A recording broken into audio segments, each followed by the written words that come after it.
Pinduoduo сайты жоқ. Play Market'ten Pinduoduo сайтын алып тастауына байланысты қазір официальный сайттан жүктеп алуды көрсететін боламын.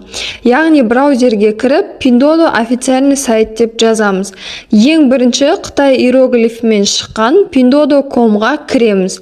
Кіргеннен кейін сіздерде жоғарғы жағында Pinduoduo'ның значогымен скачать батырмасы шығатын болады. Сол жерден скачайтты басасыздар. Астында осылай установить приложение деп сары шығатын болады. Соны басасыздар. Одан кейін все равно скачать деп осы приложениені скачать етіп аласыздар.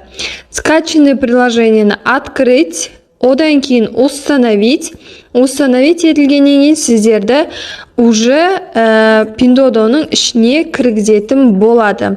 Ары қарай өздеріңіздің телефон номерлеріңізбен или басқа жолмен регистрация өте бересіздер. Ақпаратым пайдалы болса, достарыңызбен бөлісіп, лайк қоюды ұмытпаңыз.